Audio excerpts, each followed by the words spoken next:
Welcome, gather round the fireside and listen to a tale of Fionn McCool, Cú Chulainn, Deirdre of the Sorrows, Gráinne Wail. From giants right down to fairies, of both the drooping and solitary, and those who are sometimes scary.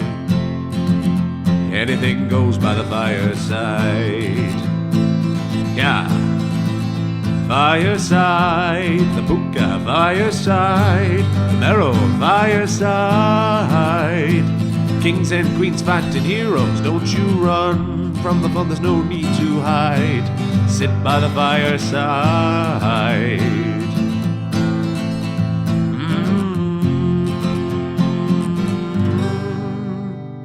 Fireside.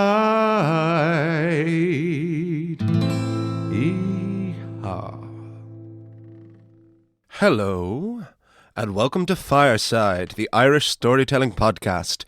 Every episode on Fireside, we take a story from mythology or folklore, retell it, have a chat about the story itself, and about the craft, culture, and history of storytelling. My name is Kevin C. O'Lahan, and I am your host and your Fireside Bard. I'm trying to mix that up a little bit, mixed up the intonation of it just a little bit. It is episode 11 of Fireside. You're very welcome back. If it is your first time listening to the podcast, you are even more welcome. Well, no, you're equally as welcome as those who are returning. But if it is your first time listening to it, thank you so much for listening. And I would recommend maybe going back to the beginning of the podcast, as I think we're building up a little bit of a flow here.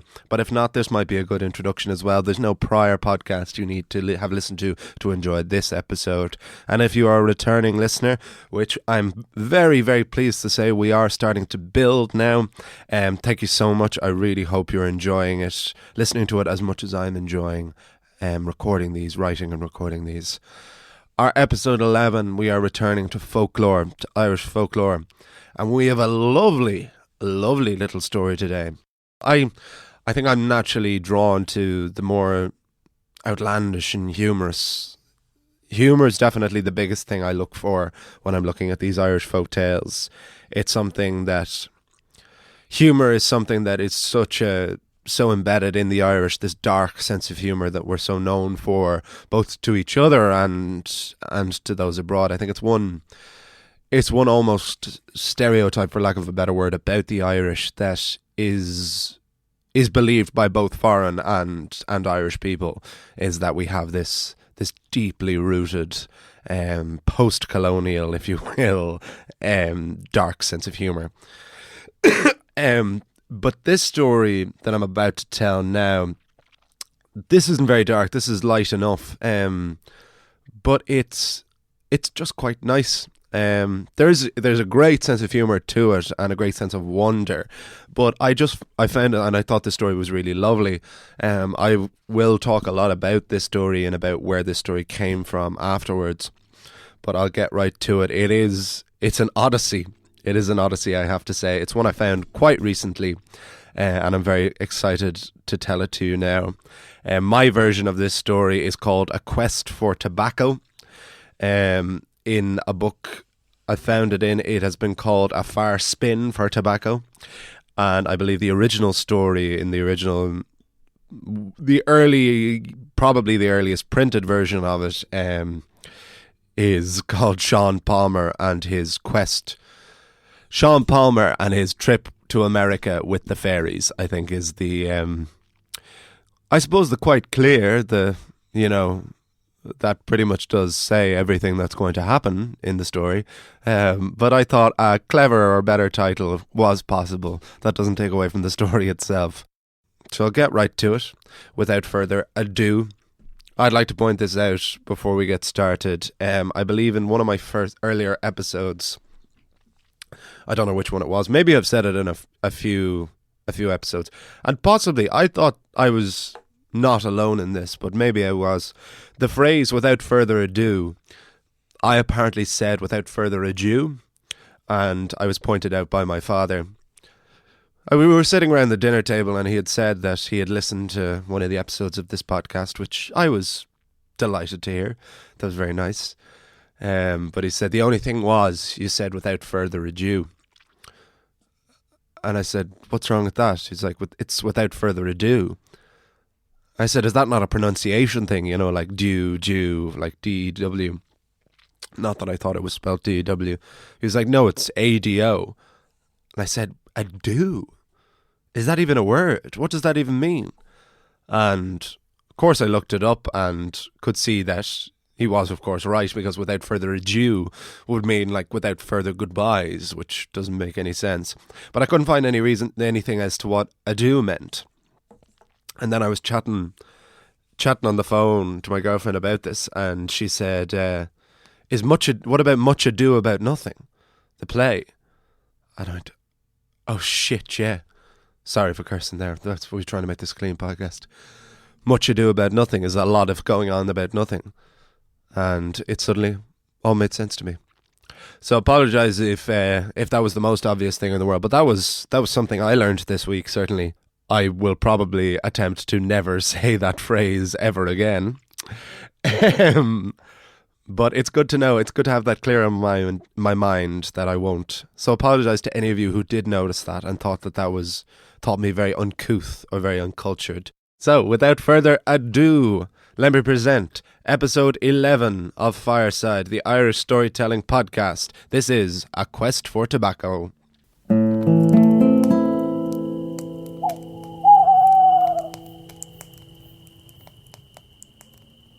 A Quest for Tobacco.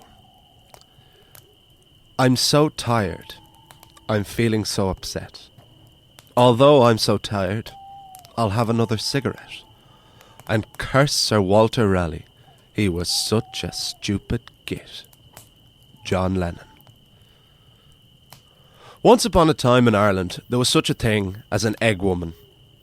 It's important to point out that an egg woman isn't a kind of fairy who lays, or, as it would be much more likely, steals eggs, or even a fairy shaped like an egg.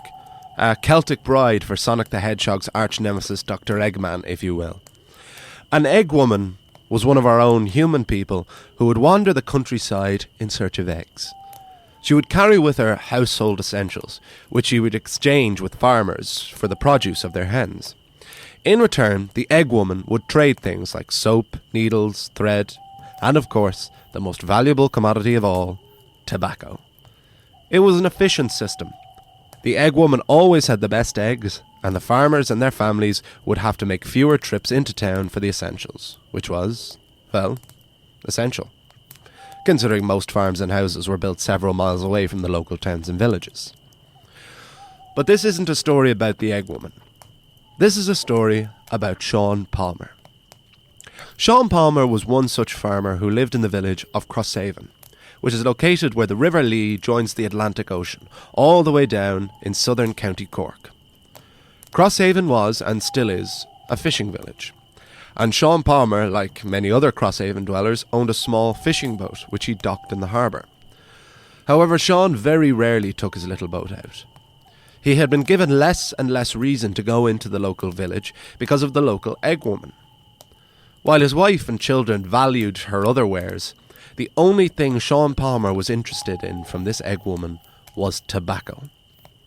There was little more Sean Palmer loved than to sit back in his chair after a long old day on the farm with his pipe and some fresh tobacco.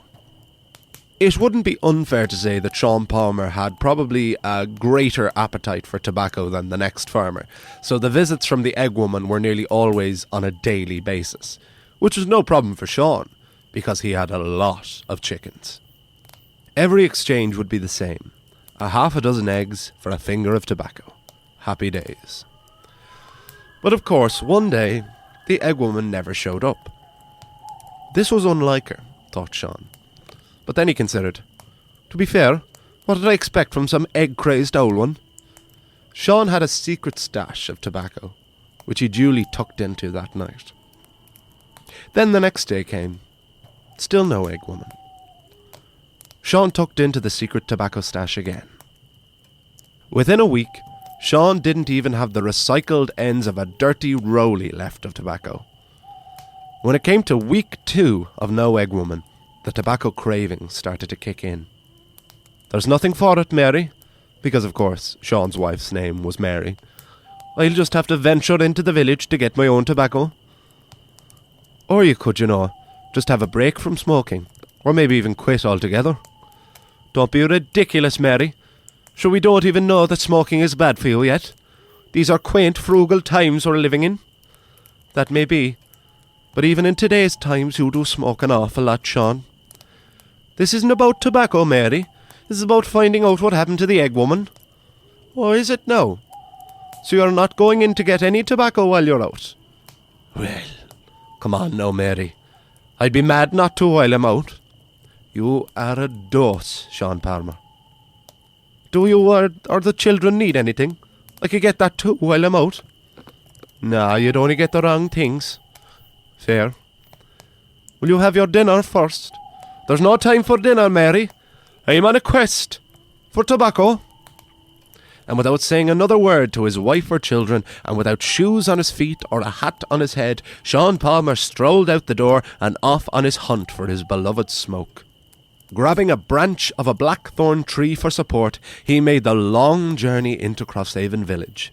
There he would visit Sean the Locks, who was the local shopkeeper.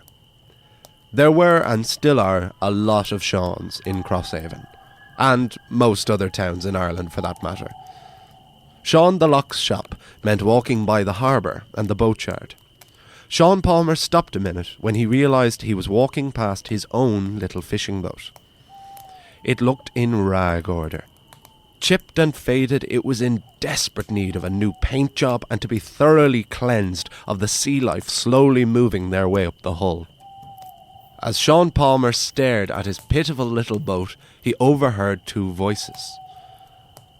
There's Sean Palmer, and by the look on his face, he's looking for some tobacco. Oh, you're not wrong there. Sean Palmer looks as if he's been days without a good smoke. Two very tall men were approaching, neither of whom Sean recognised. But he didn't say anything because it was a small village, and he felt he should know everyone, so he was too embarrassed to ask more than anything. Moreover, Sean was perplexed as to how the two men knew that he was on the hunt for tobacco. I must be in some state if passers-by can read my predicament from my face alone, he thought to himself. The two men came to either side of Sean. Well, Sean Palmer, said one of the men. Well, boys, said Sean Palmer. I take it you don't have any bacco, Sean Palmer, said the other man. Would you believe I don't? It's been over a week since that egg woman came to visit. I've ran through my entire secret stash and now have to walk all the way to Sean the Locks to get some more. That's a terrible state of affairs, Sean Palmer, said one man. Terrible isn't the word, said the other. But you know, said the first man, before Sean could speak again, do you see those two men over beyond sitting in that sailboat? I do. I don't think I know them, replied Sean. They're all friends of ours, said the other man. We happen to know they have an abundance of tobacco they'd be more than willing to share with a friend of ours. Oh, really? And who would that be? You, Sean Palmer. Ah, yes, of course. Save yourself the money and the long walk to Sean the Locks. Go over there and ask our pals. Sean gave this some thought. He had already been walking much longer than anticipated. He was out of the practice of walking into the village. He was regretting not eating the dinner Mary had offered him. And as he looked out at the sea beyond the harbour, he realised the sun was beginning to set. He wondered would he even make it to Sean the Locks in time. If he didn't, it would have all been for nothing. Oh God, all he wanted was a bloody smoke. Was that so much to ask? Do you know what? Said Sean Palmer to the two strangers. I'll be dead forever. Sure, I'll go over there and ask them. The two tall men thought that this was quite a strange thing to say, but smiled to themselves and waved Sean Palmer goodbye as he walked towards the sailing boat. Well, boys, announced Sean Palmer to the two men sitting in the docked boat. I hate to ask, but could I trouble you for a smoke of tobacco? I haven't had one in days. The egg woman went and buggered off on me. Sit into that boat there, Sean Palmer, said one of the sailors. Fill your pipe as much as you want. You can have your fill of tobacco and much more besides. Sean couldn't believe his luck. Climbing into the boat, he said, you're too kind. Although the devil take me, I've forgotten my pipe. Don't worry about that. You can smoke mine, said the other sailor, and he handed Sean the finest crafted pipe the tobacco-starved farmer had ever seen. It's a Cap and Peterson dry system pipe, the sailor said.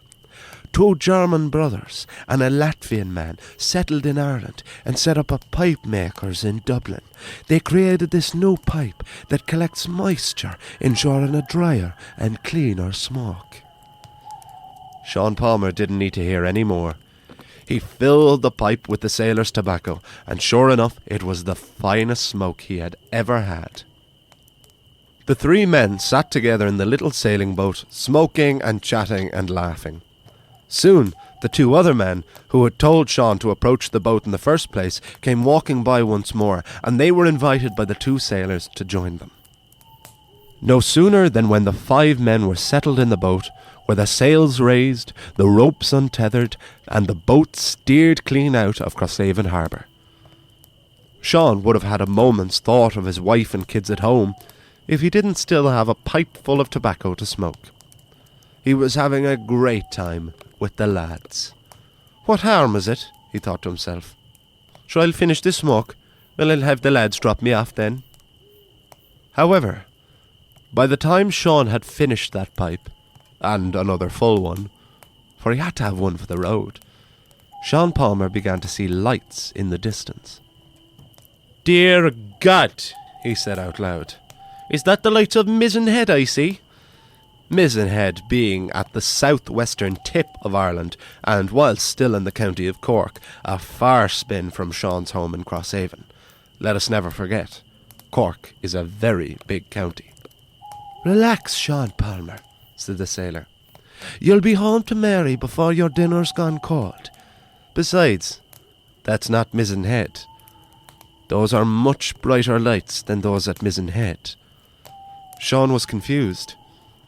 He did own a fishing boat after all, so he knew the waters well, but didn't recognise any of his surroundings. Perhaps it had been too long since he had sailed. Perhaps he'd lost his touch, or perhaps, just perhaps, he had smoked too much tobacco. We aren't in Kerry, are we? Gasped Sean. The 4 men burst out laughing. It almost seemed menacing. No, Sean Palmer, one of them said. We're in New York. At first, of course, Sean didn't believe them. He thought for sure they were in Dingle or possibly even Tralee. Sean had never been to Tralee either. But even Sean Palmer had to admit that what he was looking at looked like nothing else in Ireland. The buildings were 10 times the width and size, and it was more people than he had ever seen in Cork City. Forget Cork City. This place looked like the population of Ireland in one giant town. Finally, Sean began to see the sights he recognised from postcards sent home to Crosshaven by his brother and sister, who had both emigrated to America. It all began to sink in. One of the men Sean had been travelling with saw his ghostly expression and said, It's all right, Sean. I know it might be a bit of a shock, but we are, in fact, in New York City. You've a brother living here, don't you? I do, said Sean, but I've not seen him for years. I don't even have an address for him. Oh, don't worry about that, said the other man. Just follow us. And so, Sean Palmer followed the 2 strangers into the heart of New York City, while the 2 sailors remained docked at the quay. A bigger culture shock to Sean than the sheer amount of people surrounding them was that he knew nobody, and nobody recognised him. That didn't stop people from staring, though. It was at this point that Sean became aware of the comparatively tattered rags he was wearing compared with the finery that he saw on others here. He certainly was the only person there not wearing any shoes. Everyone else seemed so unfriendly. He knew everybody was a stranger, but if he ever saw a stranger back home, he'd at least give them a nod of the head. Everyone here just blustered past him, always seemingly in some great rush. The 3 men finally arrived at a large tenement building. "Your brother lives in there," said one of the men. "Knock on the door and ask for him." Sean duly did this, and a man answered. "Excuse me, does Paddy Palmer from Crosshaven live here?"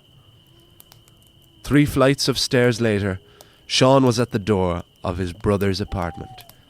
He knocked on the door. When Paddy Palmer answered the door, he nearly fainted. The sight of the brother he had left in Ireland so many years ago was too much for him. Standing before him with no shoes on his feet and tattered rags for clothes made Paddy assume Sean was a ghost. Sean?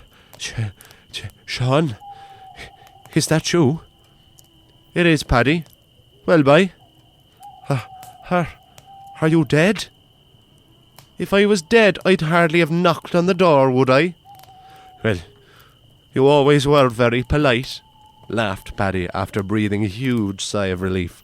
The 2 brothers embraced. "I'd no idea you were coming over here. When did you get here?" "Oh, about half an hour ago." "Really? And when did you leave Ireland?" "Oh, about an hour ago." The look of bafflement returned to Paddy's face. He invited Sean in, sat him down, and Sean told him his whole story. Of the disappearance of the egg woman, his pursuit of tobacco, and his impromptu sea voyage with 4 total strangers. Paddy didn't know whether to laugh or call a doctor. Had his brother gone mad after a long voyage at sea? But once Sean had finished his story, Paddy's role as an older brother kicked in. "Right, Sean. First things first. What I'm going to do is make you some dinner. For by the sounds of it, you haven't eaten in an age." "It certainly feels like I haven't," agreed Sean.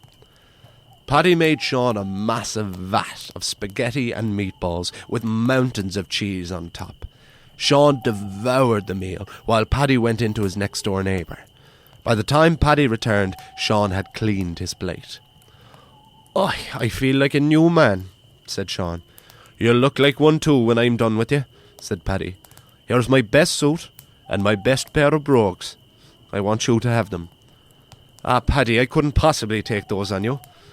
No brother of mine is going to walk the streets of New York in tattered rags. Take them. You need them more than I do. I'm doing well enough for myself over here anyway." Sean took the clothes, put them on, and was unrecognisable in his new finery. But Paddy Palmer wasn't done yet. He handed Sean a parcel. "Here's a half a year's worth of tobacco. That should get you through the next egg woman drought."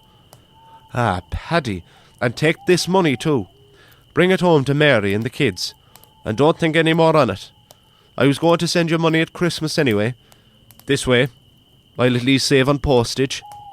Sean was bowled over at his older brother's generosity. He hugged Paddy again and thanked him for all he'd done. The brothers promised they would see each other again soon. The 2 tall strangers were still waiting for Sean outside the tenement. When they saw him emerge in his new suit and shoes, one said, Well, well, Sean Palmer, it seems you did very well out of that exchange. Here, give me that parcel and that money. I'll take them back to the boat for you." These 2 men hadn't steered Sean wrong so far, so he saw no reason not to trust them now. While one walked away, the other man grabbed Sean's arm and said, "Don't you have a sister in Boston?" "I do," said Sean Palmer. "But again, I've no address or anything."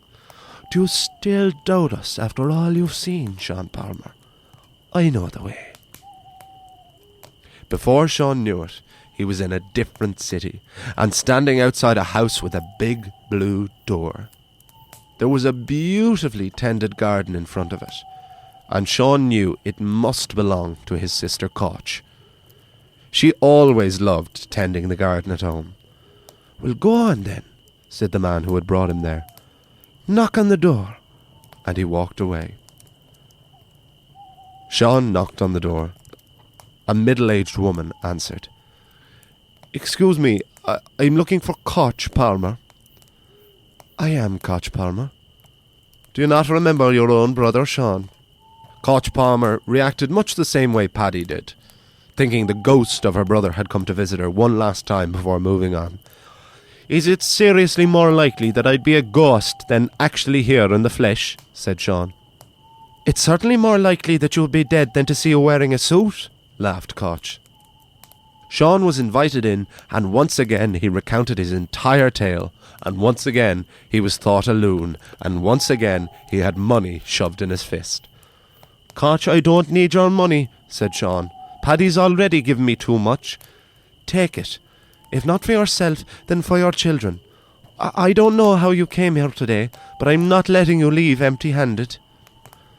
Sean left his sister's home, and when he got back outside, both of the tall men were standing there. "Looks like you didn't do too badly again, Sean Palmer," one said. "Come on, it's time to head back to New York," said the other.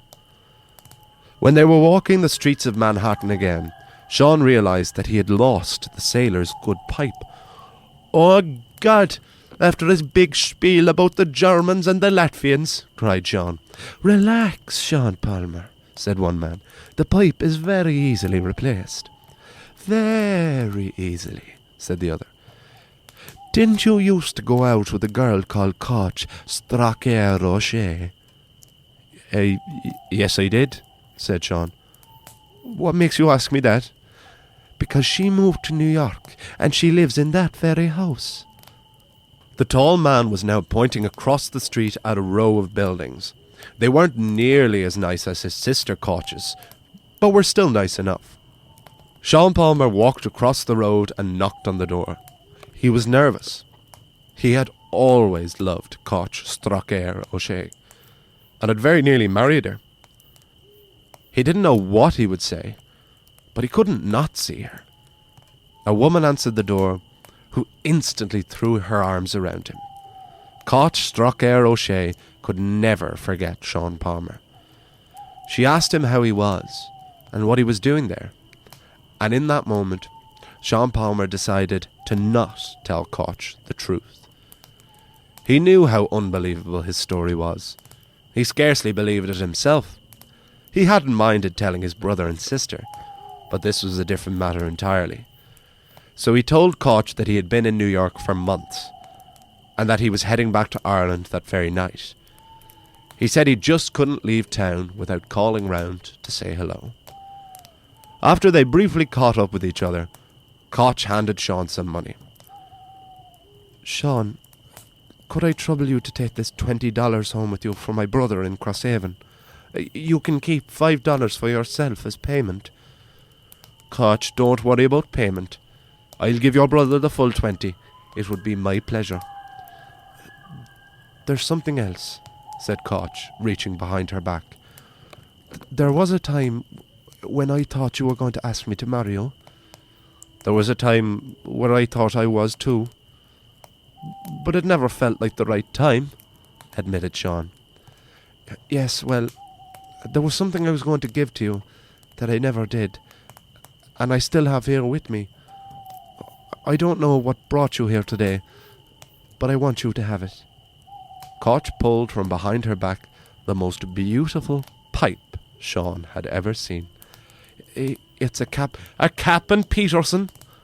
"Oh, you know it?" "I certainly do," said Sean. "Well, you used to be so fond of smoking tobacco. I thought it would be perfect. Do you still smoke tobacco, Sean Palmer?" If this had been a movie, this is the point where Sean Palmer would have looked directly at the camera. "The odd time, Koch." "Oh, only the odd time." Sean took the pipe, put it in his pocket, hugged Koch O'Shea goodbye, and set off with the two tall men back to the boat docked in New York Quay. Once on board the boat, Sean took the pipe out of his pocket and handed it to one of the sailors. "I'm terribly sorry, but I'm after losing your pipe. But this brand new Captain Peterson has come into my possession. I'd like you to have it." "Go away out of that, Sean Palmer. Stick that pipe between your teeth and smoke away. Koch O'Shea wanted that for you." Sean Palmer didn't need to be told again. He sat back in the boat, filled the pipe with tobacco and began to smoke.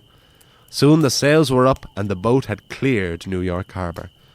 No sooner had Sean finished that pipe when he saw the lights he recognised immediately as those of Crosshaven. This time Sean was correct. The ship pulled up to the spot where Sean had climbed aboard barely a few hours ago, which felt like a lifetime. He collected his effects, climbed out of the boat, and when he turned around to thank the 4 men for all that they had done for him, the boat had vanished, as if consumed by the water itself. Sean picked up his bits and ran for home. Not totally understanding the laws of the apparent time travel he had just experienced, Sean Palmer didn't know exactly how long he'd gone for. Had it been days, months, or possibly even years? Would his children be grown up? Would Mary have forgotten him and remarried? Would other daddy answer the door to him? The night was at its very darkest when he finally reached his little farm. He knocked nervously on the front door, not knowing what to expect. But to his almighty relief, Sean's eldest daughter answered the door, looking the exact same she had when he'd left earlier that day. "You're very late, Daddy," she said. He apologised to her and went straight through to the kitchen to Mary. She was fuming. "Where have you been, Sean Palmer? Up all night smoking and drinking and playing cards in Sean the Lock's shop?"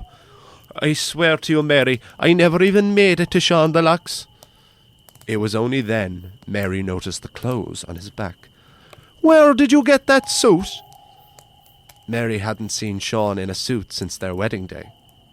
Sean then took a big deep breath and told his wife all of the events of his day. When he finished up, Mary said, "I knew it. I knew you were as drunk as a skunk. Mary, I swear on all our children, all I've said is true. How else would I have managed to get all these things?" "I don't know," said Mary, softening a little. Then she threw her arms around him. "Wherever you are, I'm glad you're home. Don't worry, Mary. Sure, I've a half a year's worth of tobacco here. That'll give me no reason to leave the house again for a good while." "Well, at least you've got your priorities sorted out," laughed Mary. The next morning, Sean woke up with the weight of tiredness on him. He was relieved to see that his brother's suit and everything was still there. Final proof that he hadn't dreamed or imagined it. Himself and Mary had stayed up half the night trying to figure out what had happened, but there was no logic to it. Sean put on Paddy's suit and shoes. He wouldn't wait for a special occasion to dress up anymore. Life was now a special occasion to Sean Palmer. He had a smoke of his pipe and was grateful for the wife and his children and all he had around him. He made it his business to go into Crosshaven regularly, to fix up his little boat and to take it out often. Every time he did, he would thank the fairies. For whatever reason, there is no doubt that the good people had chosen to smile on Sean Palmer. The end. P.S. It's not known what exactly happened to the egg woman, in case you were wondering. Another one soon showed up in her place. She's presumed dead, killed by the fairies. Well, they can never afford to be too sound, can they? P.P.S. Don't smoke.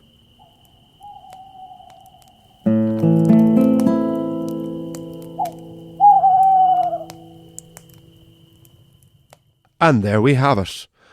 The Tobacco Quest, or a quest for tobacco on Fireside. I hope you enjoyed it. I told you it's quite an odyssey, isn't it? I'll tell you no word of a lie. I had intended, I'll tell you why soon enough. I had intended to write 2 stories this week and to record 2 episodes in a row, because I knew what myth I wanted to do next week as well.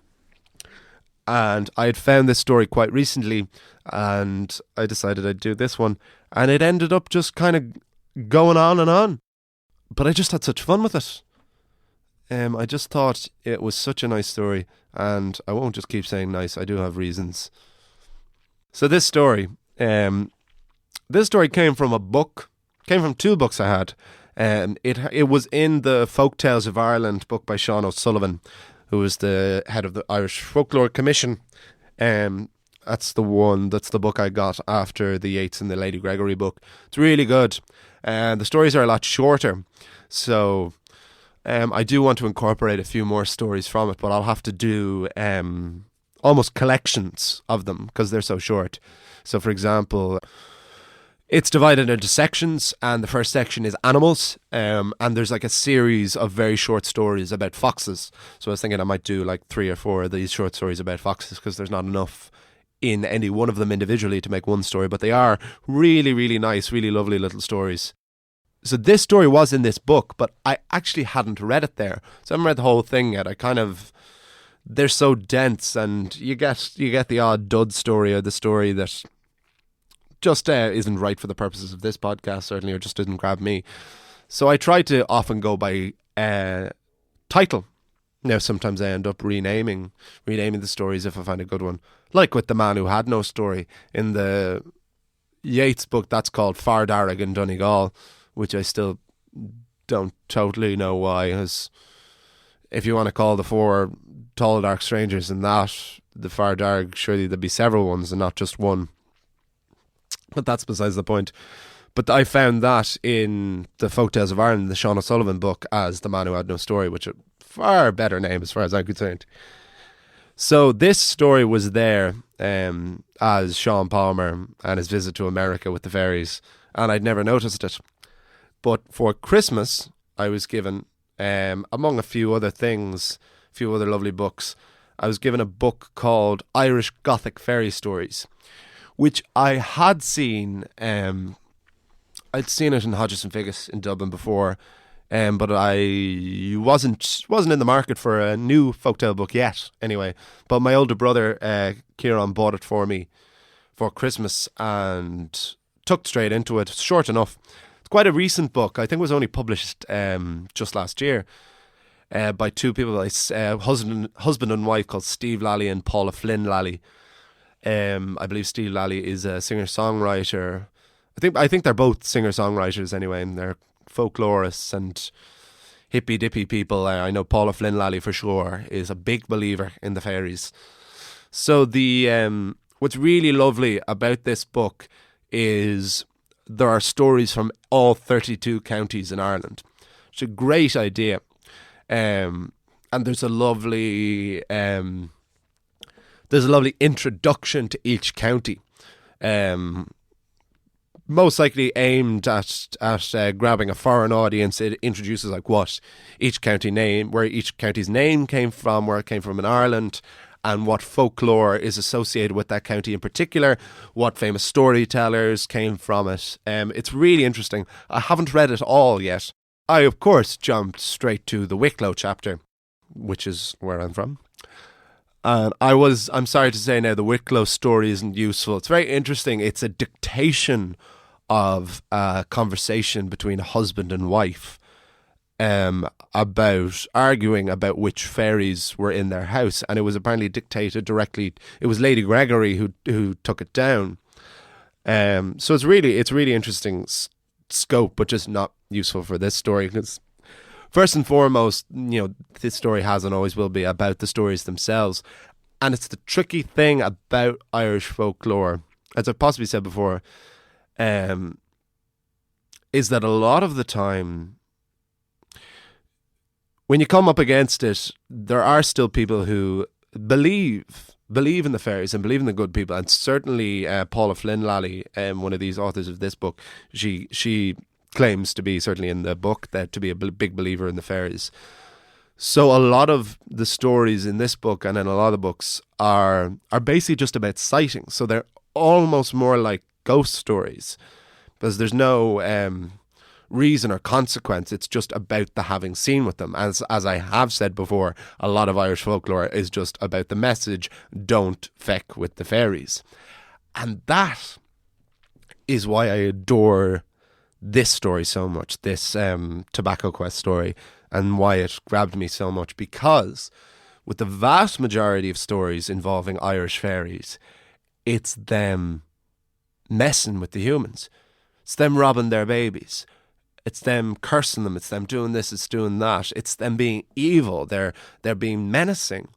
Whereas in this story, for whatever reason, they decide to be really good to a human, and it really just emphasizes the devilish nature in Irish fairies, that it isn't that they are evil, it's just that they do whatever they want, and that they can smile on you, and just the power behind them. Those that have listened to The Man Who Had No Story, episode 5, I believe, will remember that it was also 4 tall, dark strangers, because one of the biggest misconceptions about Irish fairies is, of course, that they're tiny, that they're like pixies, or worse, like leprechauns. When the opposite is often true, is often that they are human-sized, which is far terrifying. I was saying this the other day, that a fairy being human-sized makes them so much bigger than a human for how small you imagine them to be. So I imagine that the 4 dark strangers in The Man Who Had No Story, who are being so cruel and so evil to Pat Diver, they're very similar. They're like a similar species, if not the exact same species, to these four fairies who take Sean Palmer to America here. I like, there was no description given of these 4 men in either source of this story that I found, and that's something I quite liked. I like keeping the descriptions of them intentionally vague, because it makes them, I think it keeps them more ethereal, that you can't quite see them, that there's just not something totally there about them. It's another thing that makes me compare this story a lot to The Man Who Had No Story, is the name. I've said before that I, for the most part, would like to prefer fairy tales when they're an anonymous stock character, like they are in Grimm fairy tales often. It's it's a woodcutter, it's a huntsman, it's a princess, it's a prince. Or if it is named, it's usually very, very common, like it's Hans or it's Jack, in British folklore. Jack is very much the British Hans, as Philip Pullman says in his Grimm fairy tales book.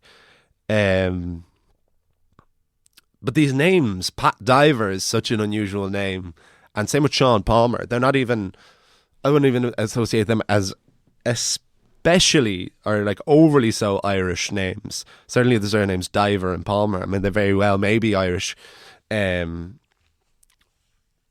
I couldn't not include a name. Especially, I love the fairies, particularly just using the full name constantly. Sean Palmer. There was a musicality to it I could just hear. Another big thing that drew the story to me, and not to get serious anyway, but this emigration has and probably always will be a massive, massive part of Irish culture. And considering a huge amount of when these stories would have come out would have been just before, during, and immediately after the famine, it's really nice to see a story address emigration. Like I was just looking before, and between 1820 and 1930, 4.5 million Irish people arrived in America. That's nearly the entire population of it now. And, there were several causes of that, most of which was, of course, the famine in 1847 and 48, it is. Sorry, yeah, Black 47. Terrible movie, apparently, but that will always help us remember that year. That was, of course, a huge, huge part of emigration. I was rewatching Gangs of New York, the film, a few months ago. For those of you who haven't seen it, do. If you haven't seen it in a while as well, rewatch it. It's not, I don't think it's actually rated as highly among Scorsese's movies as I think it should be. It's known, of course, for an incredible performance by Daniel Day-Lewis, as he's incredible in absolutely everything, as Bill the Butcher. It does feature some seriously dodgy Irish accents.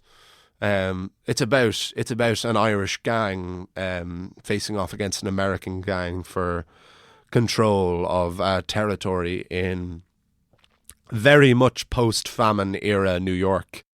I was reading up about that time in American history, and that was when the population of New York was about 800,000, and of those 200,000 were Irish.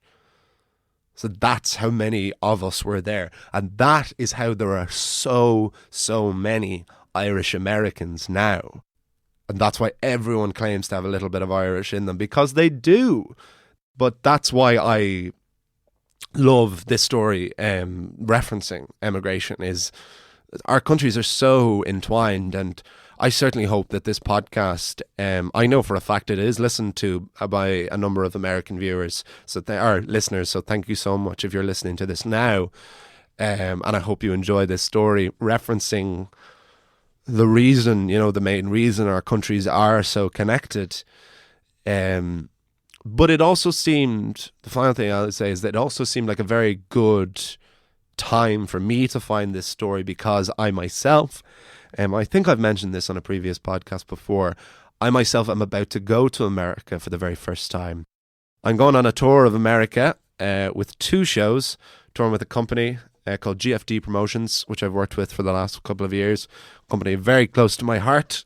We're doing 2 shows over there. We're doing a show called Celtic Nights, which is an Irish music show, and we're also touring a show called The World of Musicals, which is West End and Broadway show tunes.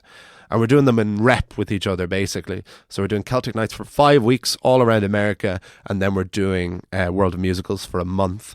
So if there are any American listeners to this podcast, check out the website, GFD Promotions, look up the shows Celtic Nights, The World of Musicals. See if we're in a place where you live, because oh my God, I would love to actually meet any American listeners of this podcast. I certainly hope to be plugging the podcast massively while I am over there, particularly Celtic Nights. Celtic Nights is going to be 6 singers, 5 Irish dancers, and 5 traditional Irish musicians. It's going to be a big explosion of an Irish show. It's a show I've wanted to do for a long time now, and I'm really looking forward to it. Looking forward to World of Musicals as well, but I've done World of Musicals a few times before, so Celtic Nights is a totally fresh experience. But yes, I've never been to America at all, and so I'm looking forward to it immensely. But where the podcast is concerned, I've said before that I always wanted to take the podcast on the road. I have the equipment now. I've got the Zoom H4. I've got myself 2 SM58 mics. I've got myself good gear to take the podcast on the road, and I'm very much looking forward to that. So this is where you guys come in, I suppose. I want to tie, if I'm taking the podcast on the road, I want to tie it all together. Now I'm still toying about how exactly to do this. I think I am going to keep the bi-weekly myths going, because I think I am starting to get into a flow now, and we are going to start to be coming up on, there's still one more big early Irish myth, as I said last week, to tease again. Probably the most famous Irish mythological story of all time, the most recognisable, which I'm going to do next week. So I had intended, this will of course be my last podcast recorded in the studio. So my first road podcast will be the last myth, and so I might keep my bi-weekly myths going. But in terms of the folk tales, I have a few more I can do. It's up to you. I can keep going with the Irish folk tales, but I would like to tie it in with the tour in some way. So I can do this in one or two ways. I can do American folk tales. I can have a look for some Native American or some other American folklore and do stories on them, or I can do episodes on the folk songs that we're going to be performing in the show. I still have to make up my mind myself. Maybe you guys could weigh in on that. Let me know what you'd like, which of those sounds good. If you want to get in touch with me, as always, I am on Instagram at Olahansolo, OLOHANSOLO. The messages are, of course, coming into the message requests box, which I have only just discovered. Apologies if I haven't replied to you. I'm new relatively still to the whole Instagram thing. So now I know where those messages are coming into. So I will reply to the messages. Thank you so much for sending them now that I've discovered them. You can get me there. Follow the Fireside page on Facebook. Please do continue to subscribe, leave a rating and a review on the iTunes page if that's where you're listening to. It really does make a difference. I want to crack into those podcast charts. I want this podcast to grow. I want it to be everything I hope it can be. So that's me for this week, and that's me. This will be the last episode I record in the beautiful surroundings of the Head Stuff Podcast Network studio for a couple of months. I'm going to be gone until April, but that will not affect your podcast listening at all. There's still going to be a podcast every single week. I have a few in the can recorded already, and I'm going to get straight to setting the road gear up and recording while we're still in rehearsals. I'm rehearsing down in the Knightsbrook Hotel in Trim for the next couple of weeks, and then we take the shows on the road. I will still be here every single week, every Wednesday on Fireside. So thanks very much, as always, to the folks at Head Stuff. Thanks to Paddy and to Alan and to Jamie Reynolds, my wonderful producer, for editing this all together. Thank you so much for listening, and I will see you, or you will hear me, next week by the Fireside. Goodbye. This podcast is part of the Head Stuff Podcast Network.